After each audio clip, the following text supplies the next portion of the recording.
Hello, I'm Dr. Carter, Veronica Carter, and I want to thank you for allowing me into your homes today to share with you some of the things that have supported me throughout my life and career, and things that I have also spent my life and career sharing with others and supporting others to support themselves, to train themselves, to use themselves effectively. I want to start right off the bat with sharing an image with you. Let me begin my PowerPoint here.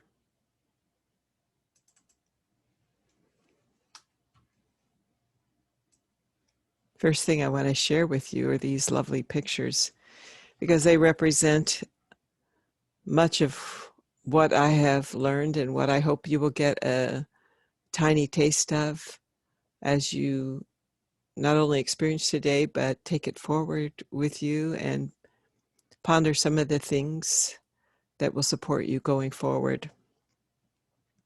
This image on the left is an image that represents to me when we look into ourselves, how we often find that what's on the outside, what's in our external environment, is really a reflection of what's inside. When we are depressed or unhappy internally, things outside look de-energized, depressing, uninteresting. When we're joyful, things outside bring us joy. So there's a great relationship between the inside and the outside, and that thin line in the middle is a little tiny bit of our own consciousness, which we can use and cultivate and develop to make a difference, both on our internal experience and our external experience. The picture in the middle, of course, is the moon, and what it reminds me of, because I'm a meditator, is having a very soft, open focus that allows me to see a vast expanse, like when you're looking at the moon. The picture on the right reminds me of the importance of perspective and how when we're on the ground, things look massive. They look big, crowded, overwhelming, lots of stuff around us, overhead. We sometimes can feel hemmed in. But when we're able to get a perspective and get some distance and go inside ourselves, or sit back and reflect, or talk to another person, or whatever it is, we gain perspective and things start to look clear. The way starts to look like it's opening up for us. So perspective is extremely important. And the picture at the bottom reminds me of the joy of taking time to myself to take that journey inward and be quiet like that calm lake, to get some refreshment from being able to be inside and be a little bit still. And so these are the types of things that I hope that you will get a tiny taste of as we begin to talk about the intention of the day of this session,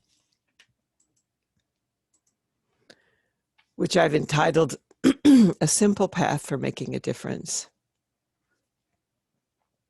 And that difference is the difference that you make not only with yourself, but once you make a difference inside yourself, how you use yourself with respect to others. So the intention of this session is to inspire you to look after yourself well. And when you look after yourself well, you will automatically be looking after others. Because the more you take care of yourself, the better you are when you bring yourself to any circumstance or relationship or project, especially in stressful times, but also any time. The second intention, which will help you understand those images in the beginning, is to introduce you and guide you through a simple relaxation experience. And perhaps a third intention, which I didn't put on here, but maybe I should have, is I want to introduce you to your 3 superpowers. Thought, which is the nature of your mind. Love, which is the nature of the heart. And breath, which is the nature of the body. So let's start first with thought. Look at that. Thought is the most powerful action. But why is it a superpower? We think. We can't stop from thinking. Our mind is meant to think, and that's what it does. Sometimes it thinks in a straight line. Sometimes it thinks in a circle. Sometimes it thinks like it's jumping back and forth across a fence. Sometimes it thinks wildly, and sometimes it calms down.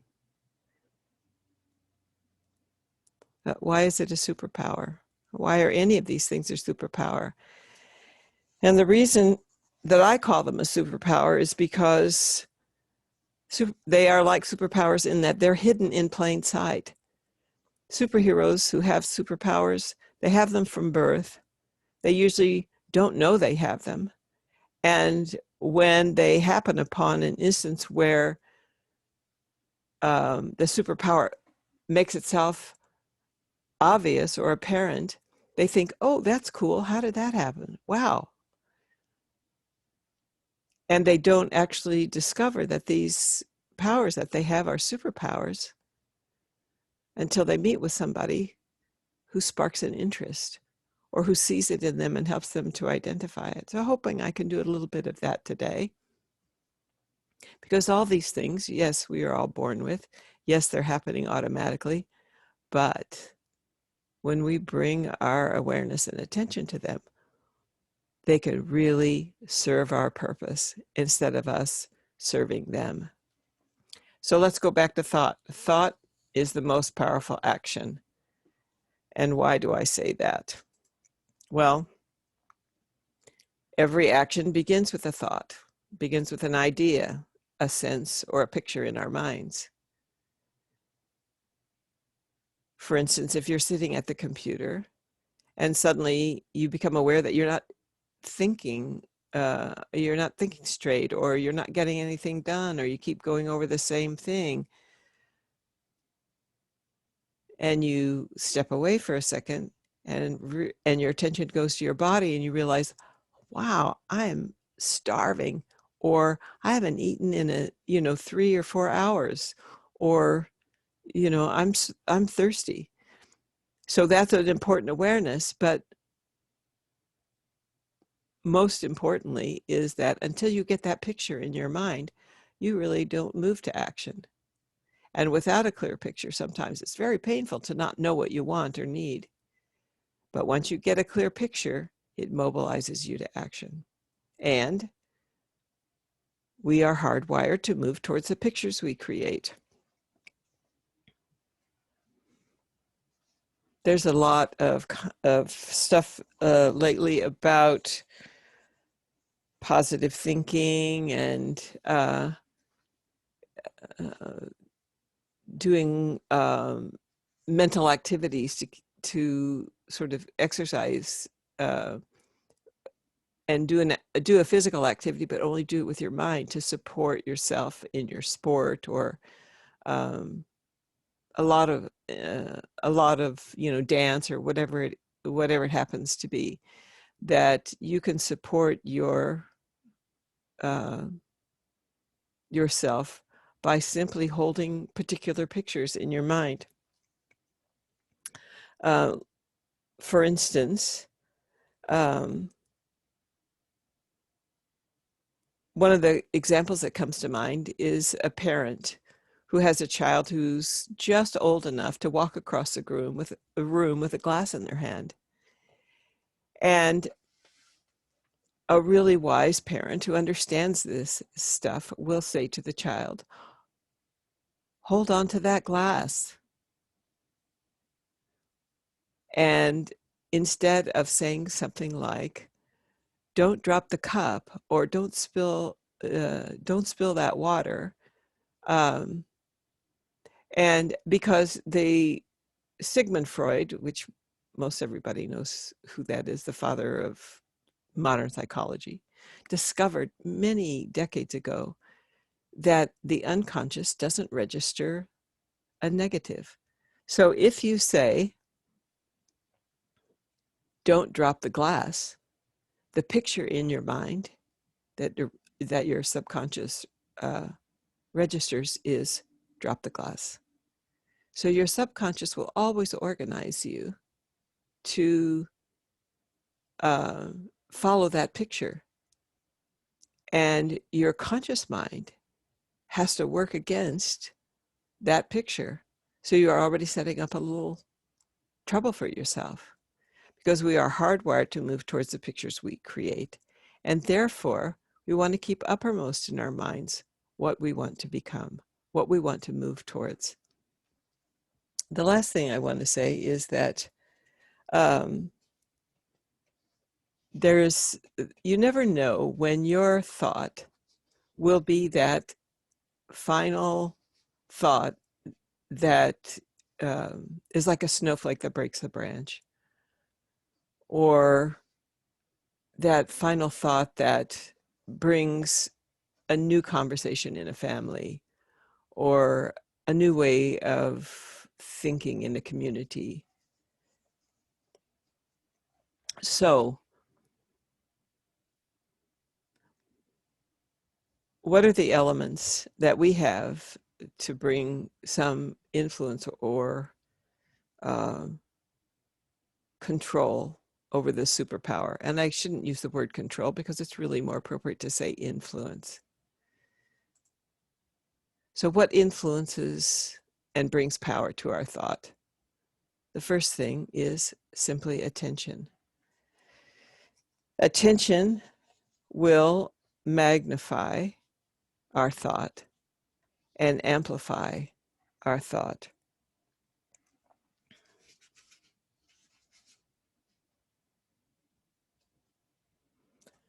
Attention leads to awareness.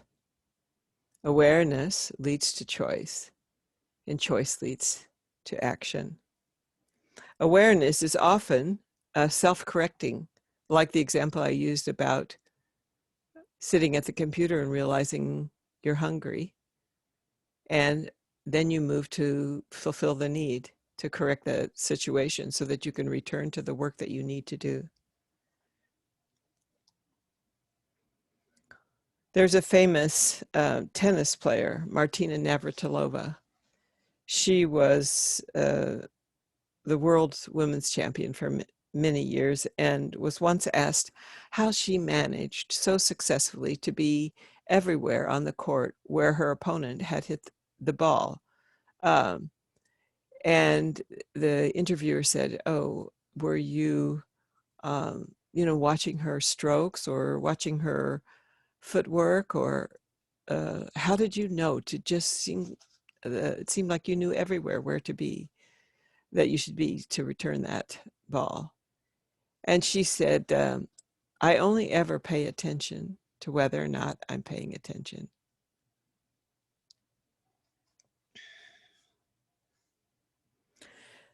The other element that we bring to really magnify our ability and the power of our thought is intention. Setting an intention is extremely important, and sometimes being very clear and knowing about what your intention is half the battle, and half the work, and sets the direction for where you will go, and how you will get there, and who will be with you. So I have another another thing I want to say about intention. It comes from a book called The Gene Keys by Richard Rudd. It's a beautiful statement about intention. To begin anything, you must first have a clear intention. The more selfless your intention, the more power it will have. If you begin with the right intention, then everything will follow. The intention is the seed, and the seed contains all the necessary ingredients and properties that will be needed in the journey ahead, even if the specific fragrances that even attract the specific fragrances that will attract the right allies at the right time.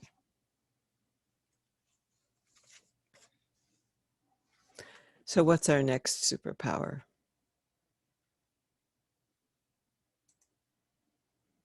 Love. Love is the most powerful force. So why do I say that? I say love is the most powerful force because it's a forceless force. There is absolutely no coercion in love, and yet it can change things dramatically and permanently. Now, I'm not talking here about romantic love, although that is a very powerful force also. But I'm talking about the love that you feel when you're simply in the presence of someone who loves you so dearly that love just changes in a moment how you feel about yourself, what's happening, where you are in the world, how you feel about others. The other thing about love is that you don't have to do anything in order to feel it. The mind thinks, the heart loves. The only thing that you have to do is to remove what is not intrinsic to the heart. Jealousy, hateful feelings, greed. If you just remove those things, the love is there. You cannot remove the essence, which is the love. So that's why I say love is a superpower, because it is the nature of the heart, because it does do extraordinary, it has an extraordinary impact without even saying anything. You can cover it up. You can try to squeeze it, choke it to death, but it will always be there. The nature of the heart is love, and if you have a heart, you have this superpower. Now I want to say a little bit more about this superpower. So thought is a superpower and love is a superpower. The power of the heart is the power of love. And let's say a little bit more about what we know, because there's been a lot of investigation of the heart in the last 20 years. And not the heart as a muscle, not the heart as an organ, but the heart as an energetic field, as a transmitter of information. We know now that the heart sends more information to the brain than the brain sends to the heart. For years and years, people thought the brain was central control, or control central, however you like to say it. But actually, the heart's central control, control central. The heart is the seat of intuition. How is that so? Because it sees the whole picture. It can grasp the whole picture at once. A lot of times in the news, you'll read about these extraordinary, heroic events and people who suddenly saw the whole situation that they came upon, saw the whole situation all at once, all the variables, how one thing was going to impinge upon another. and they use themselves to save a life or, some extraordinary heroic event. And when they talk about it, they say that they just knew. They knew about, I remember reading or hearing an interview about a man who jumped in a rushing river to save a child. And he somehow, without thinking it through at all, knew exactly the moment to jump in so that he would meet up with the child at exactly the moment.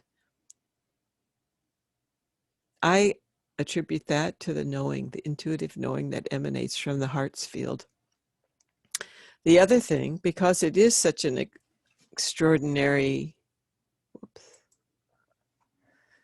has an extraordinary capacity for knowing and seeing, this field of the heart, it offers us a single choice.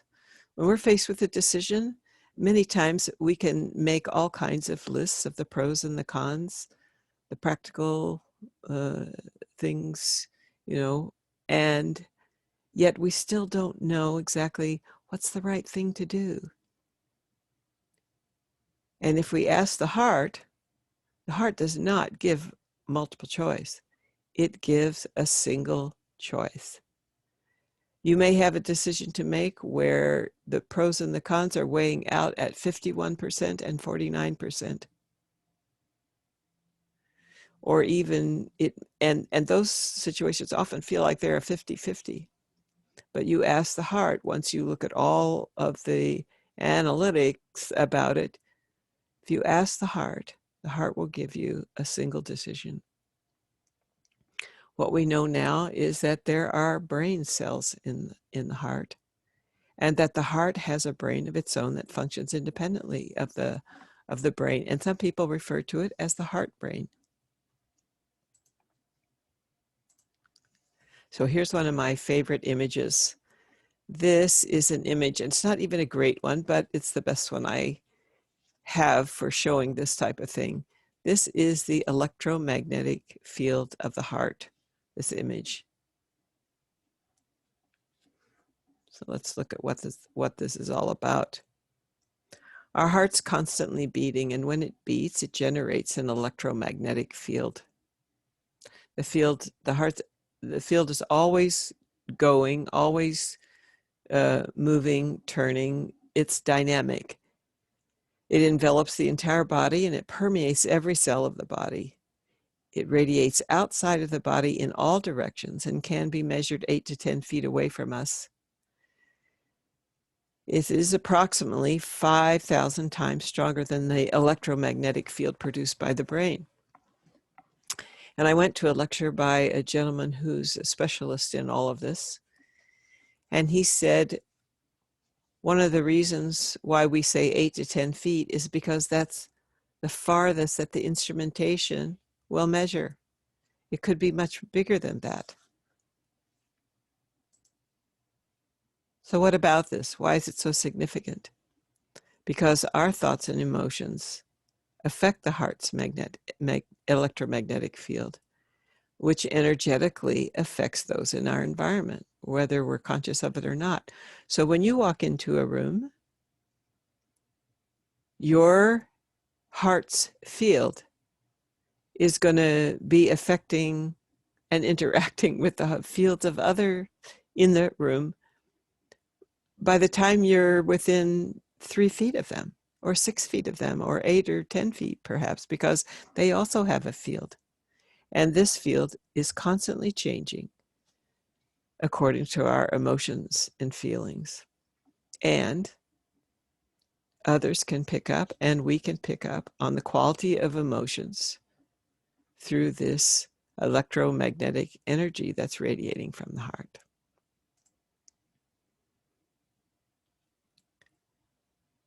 So thoughts and emotions affect our heart's magnetic field and those of others around us. So here's an interesting graph about a boy and his dog. A dog, Mabel, and the boy, Josh, the dog's owner. You can see here, there's 3 different instances in this little experiment. In the first part of this graph, Josh and Mabel are in separate rooms. You can see Josh's heart rate is elevated above 100 beats a minute. And you can see that Mabel's heart rate is also a little wild and erratic and quite elevated with lots of spikes. In the middle, you see this is where Josh enters the room and loves on Mabel. And Mabel's heart rate is steady, it's low, it's stable, consistent. And the same with Josh. His heart rate goes down. It's much steadier, more consistent. And then finally on the third portion here, Josh leaves the room. Mabel wants him to stay. And Mabel's, heart is kind of beating again, a bit erratic and elevated. And the same with Josh. When he first leaves, his heart rate is quite elevated before it dips down a little bit and goes back up again.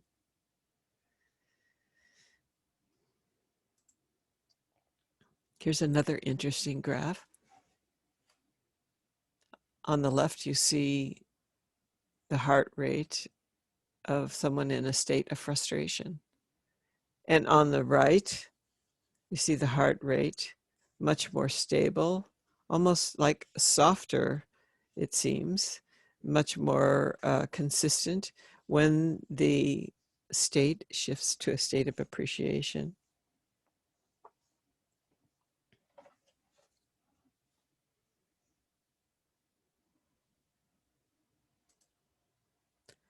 So the heart is our center point. It is the most efficient vehicle and a unifier of mind, body, and one's deepest sense of self, or what some people like to call their spirit. It's the grand integrator that brings all things together.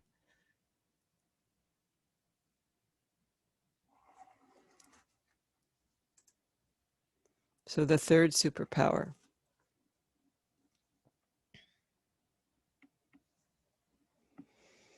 The third superpower is our breath. If you have a body, it's breathing. You don't have to do anything to make it breathe. In fact, if you try to stop yourself from breathing, you're going to be in trouble. You're going to faint. And then you're going to start breathing again. You see this a lot in 2-year-olds where they want their way and they hold their breath, but not for long.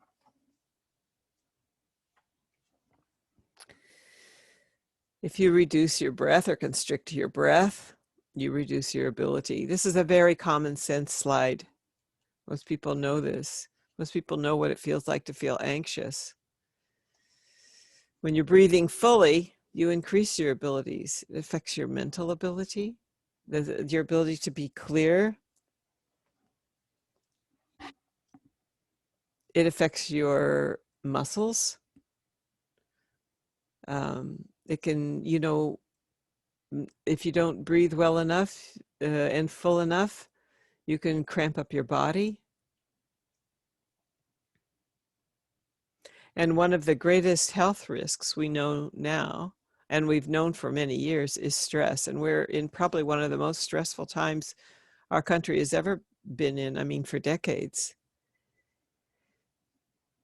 And the first thing that happens when you experience stress is you constrict your breathing.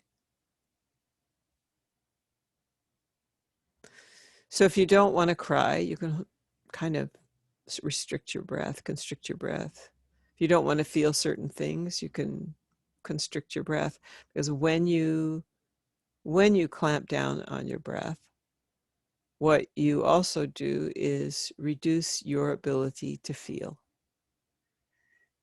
And it may be good on a short-term basis, like for a moment where you need to get control of yourself so you can speak plainly about something.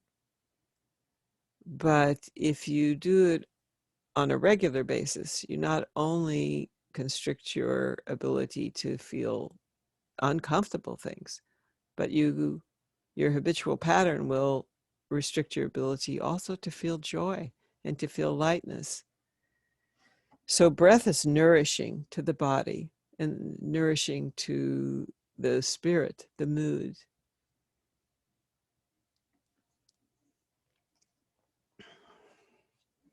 So these three superpowers are thought, which is the nature and the power of the mind; love, which is the nature and essence and power of the heart; and breath, which is the power of the body. So we don't have to do anything. You don't have to do anything with any, and all these things will keep going. As long as you're going, they will keep going. But if you learn to pay attention to them and you learn to, in a sense, manipulate in a positive way, and by manipulate, I mean to handle very skillfully, you can take these very natural things that occur most often in the background, which is where it's probably healthiest, where you don't have to, it's probably better not to notice that you can't breathe, or not to have a situation where you're called upon to, work with your breath. But you can also use these to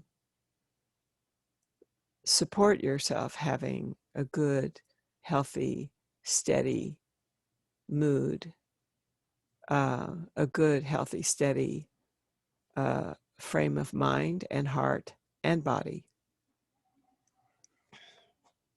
And to that end, what I'd like to do is move to another intention, the second intention, which is to combine these superpowers for your good and the good of all, integrating mind, heart, and body in an experience of guided relaxation.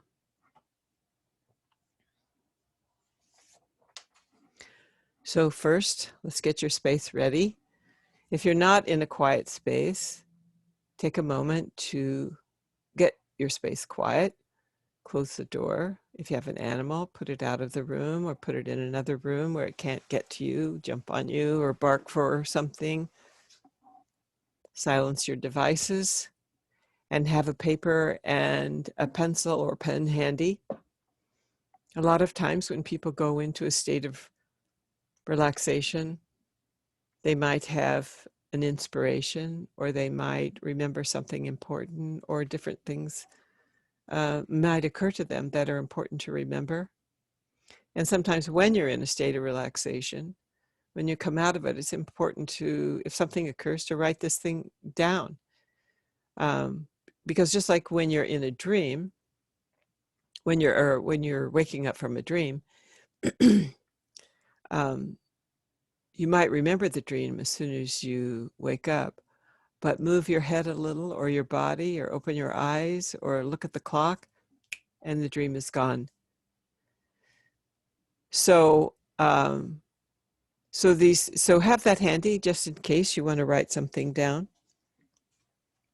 The next thing I'm going to do is, during this relaxation, at some point in the relaxation, I'm going to ask you to put your attention inward, not on the surface of your body, on your skin, but inward, to rest your attention on your heart. And so I'm going to give you a little hint here about finding that, because a lot of times people say that they've never done that. And how do they find their heart? I mean, you can find your heart if your heart is pounding like mad. But if it's relatively quiet, you might say, well, where does my attention go? The center of my chest, to the real heart, to the...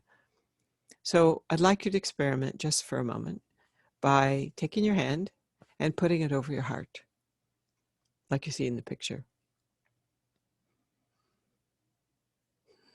Just let it rest there for a minute.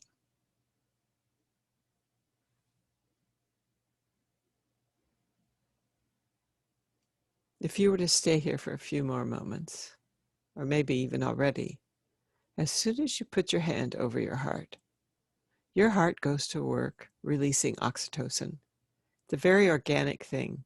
When we're frightened, when we have a shock, when we're deeply moved, we automatically put our hands over our heart. Not only it supports the heart, but it immediately starts to release oxytocin, which is a hormone that has a calming effect. It also has a bonding effect. They call it the love hormone because it supports us having experiences of empathy, generosity, compassion. And for instance, when a mother has a new baby, that baby's always up on her chest, and with a father too. And that really not only supports the bonding, it supports the parents to bond with the child, but it also supports the child to bond with the parents. Another thing that you can do, and I'll give you just a moment to do this, is, and you could keep your hand there, it might help a lot, just add something, but close your eyes for a second and recall a time in your life when you felt the most loved.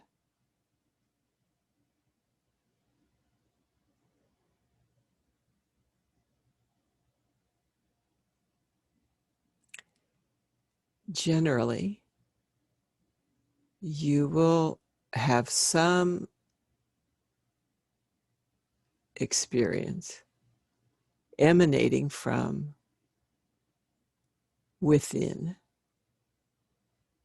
not on the surface of your skin, but in your body, that is not necessarily a physical thing, but it might be an experience of warmth or softness.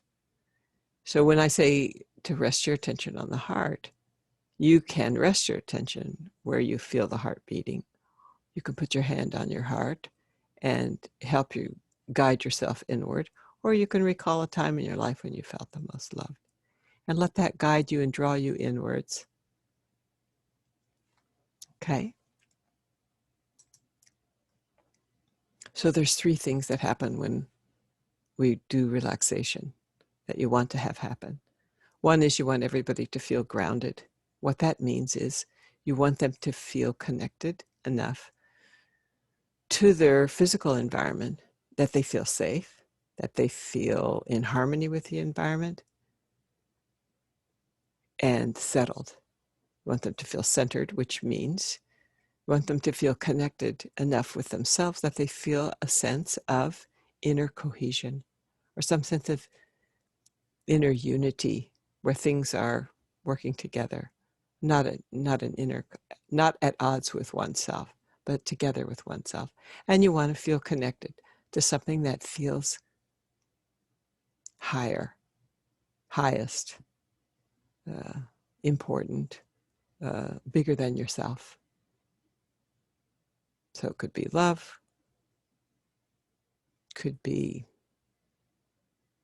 joy, could be the world, humanity, could be your experience of your higher power or God, or however you refer to that. But something deep within that feels important. So as I begin to take us through this, I'm just going to leave these pictures up here that allow us to remind us to get soft with ourselves, get rooted in ourselves.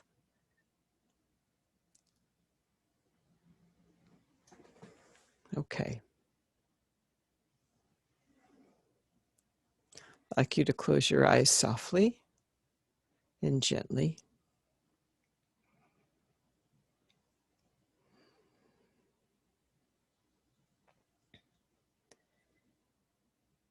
And allow yourself to just pay attention to your breath as it flows in and out naturally without trying to change it.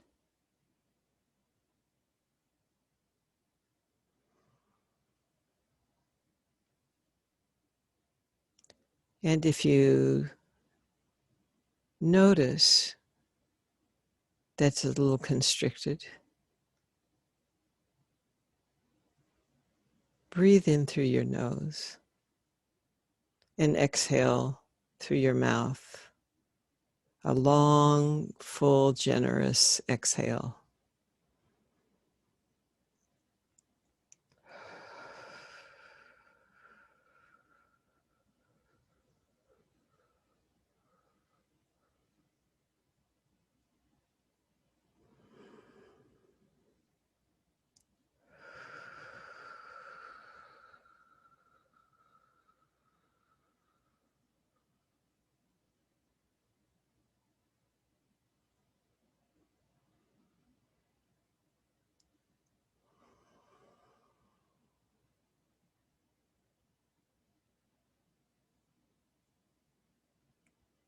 Bring your awareness, bring your attention to your feet.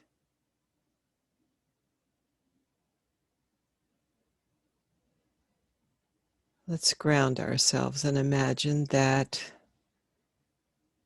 we're connecting with that generous healing field from Mother Earth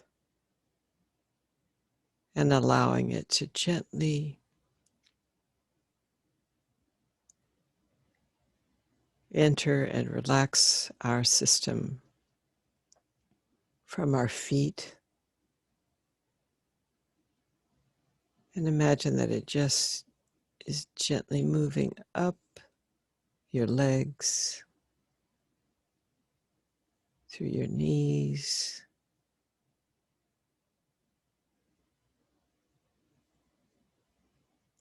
a stream of healing Mother Earth energy towards your hips,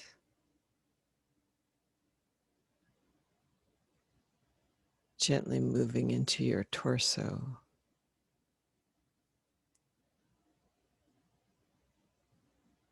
With a calming, relaxing energy that goes all the way up through your torso,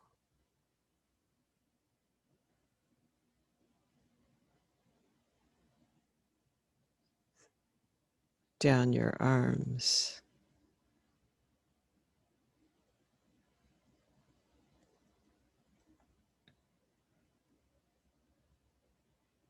up through your neck, into your face, all the way to the top of your head.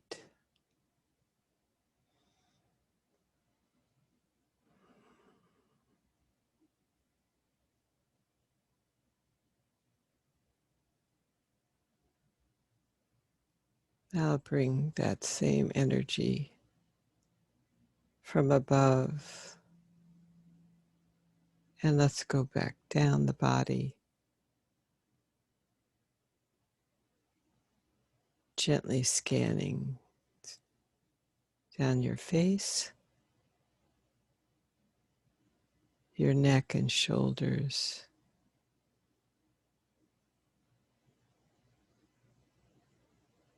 arms, all the way down to your fingertips.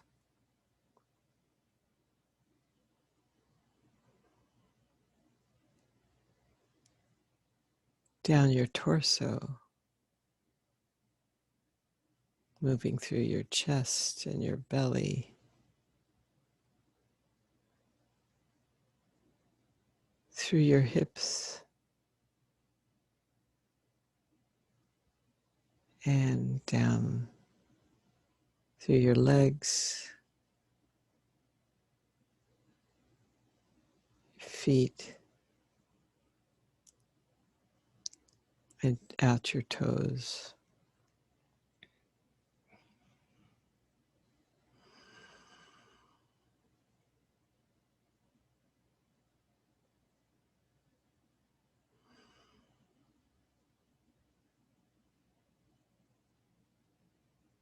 Now gently, gently move your attention to your heart.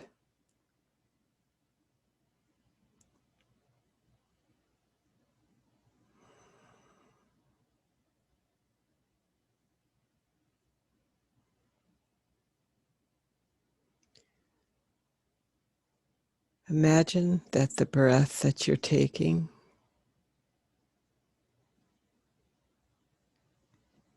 is going into your heart as if you're breathing in and out right through the heart.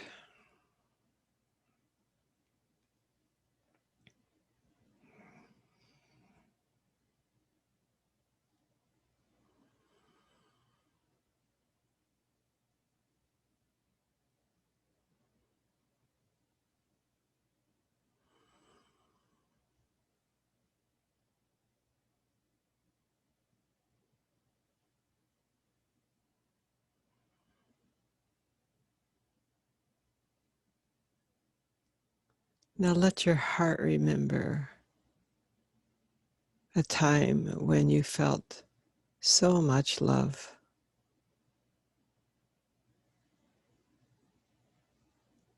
and let that memory recreate that love in the heart.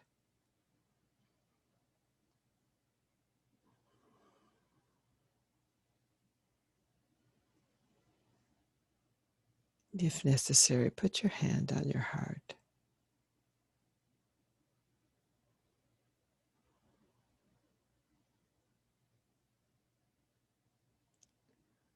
and allow your heart to begin filling up with that love, that feeling of warmth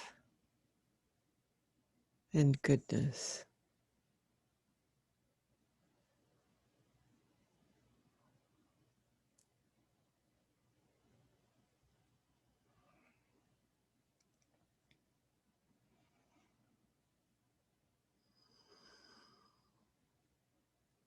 Let your heart fill to the very brim.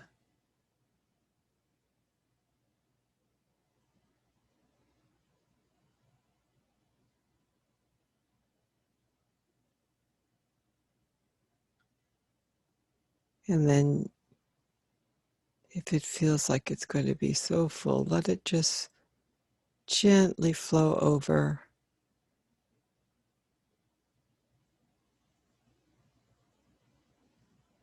and start moving all through your body, every cell,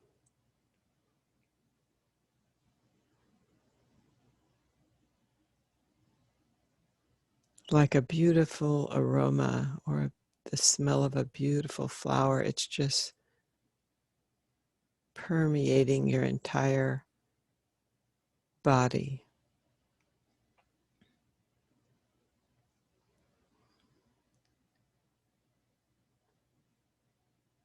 And it's not even paying any attention to the boundaries of your skin, because you can imagine that it just is going on beyond your skin. Doesn't know those boundaries.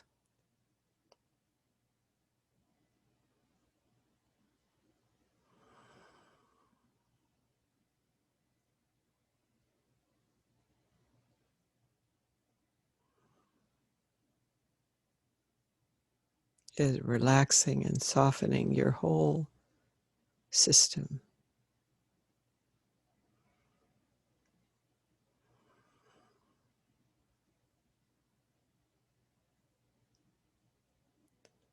Now I want you to think about someone who you care about very deeply.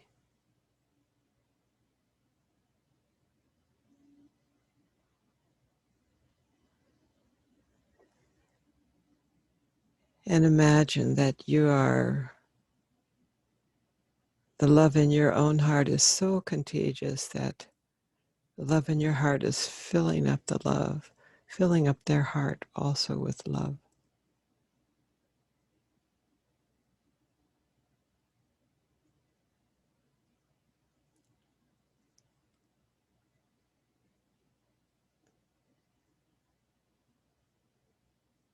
And imagine that their heart is also starting to fill to the very brim,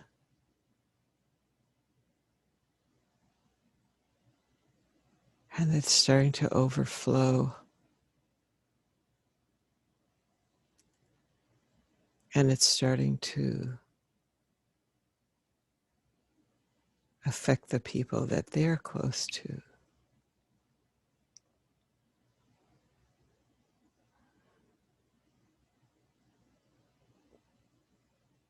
their friends and family.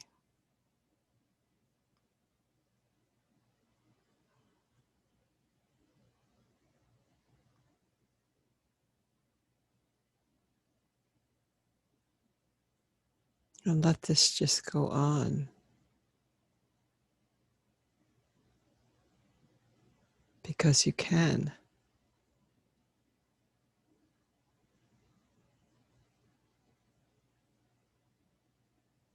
Bring your body and your breath and your heart and your mind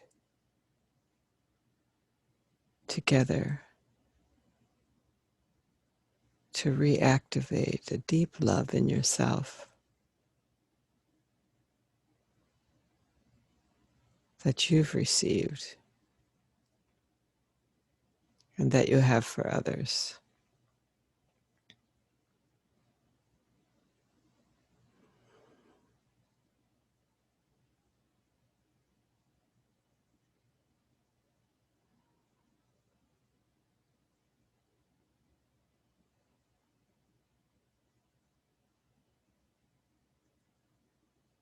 And you could add another person if you like. Think of one other person.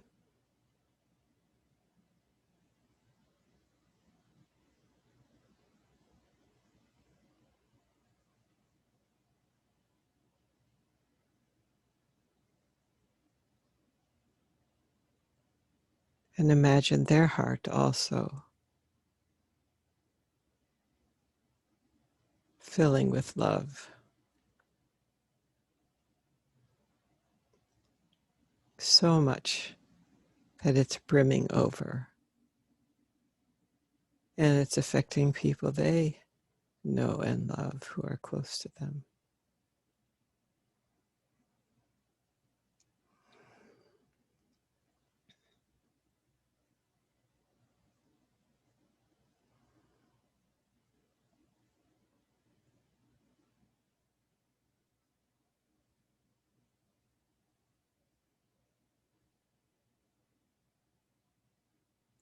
And even though we could go on, I will ask you to just slowly release yourself, knowing that that love that's there will have its own life and that you can return to yourself.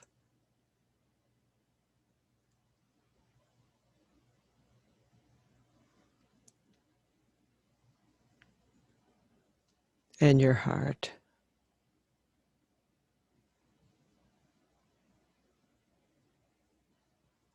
And still keeping that experience that you have of love within your heart.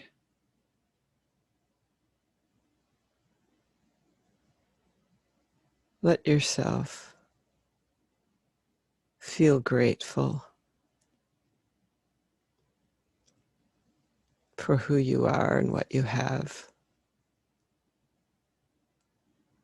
And tap into a little bit of inner smile in your heart.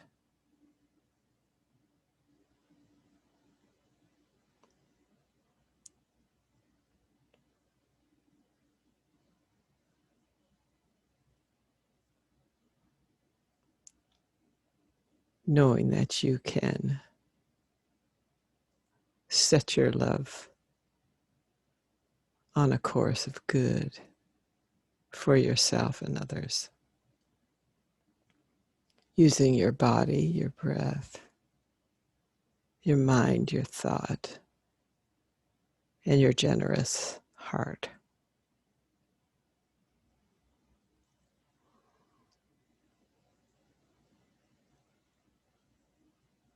Now gently open your eyes.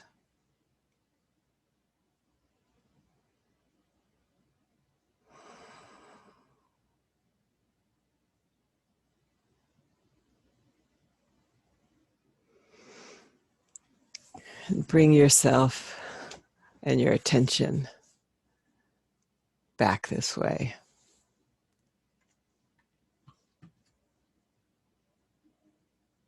I'm going to give you one more suggestion. This is in the coming week, if you so choose, to sit for 10 minutes a day, quietly with a gentle attention on your heart and no other thing in mind. Leave everything else behind. Imagine that your breath is coming into you through your heart, slowly and gently, about 10 or 15 breaths.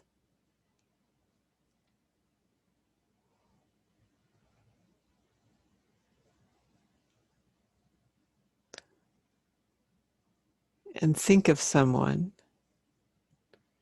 you care about really deeply, and let that love develop in the heart. That memory of being loved, and cultivate it. Let it get big, and let it deepen and amplify just on its own, because you're paying attention. Remember we said when you bring your attention to something, you amplify it.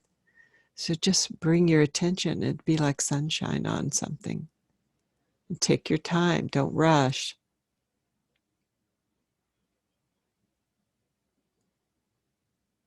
And you can just stop there and stay centered in that good feeling for as long as you like, or until you have some sense of, aha, it's like your thirst has been satisfied. You're not hungry anymore for that experience.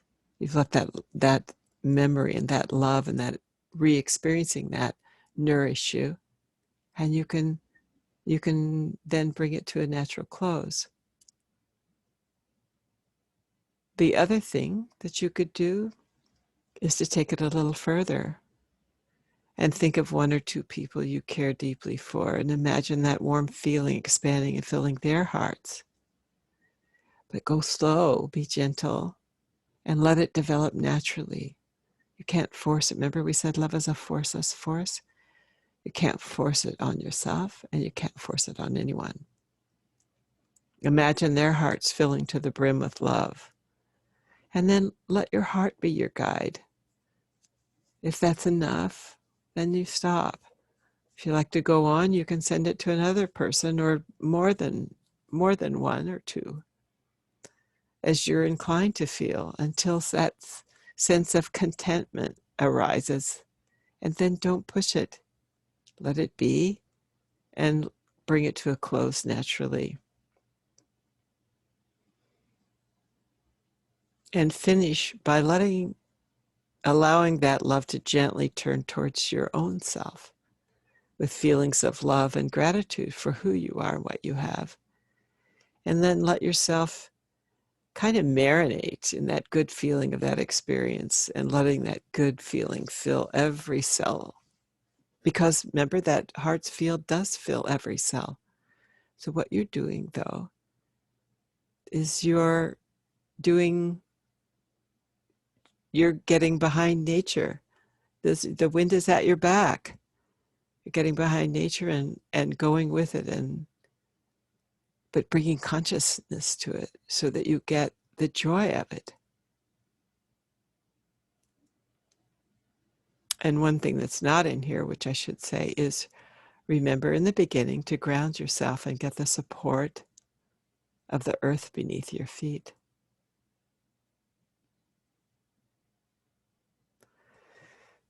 So that's it.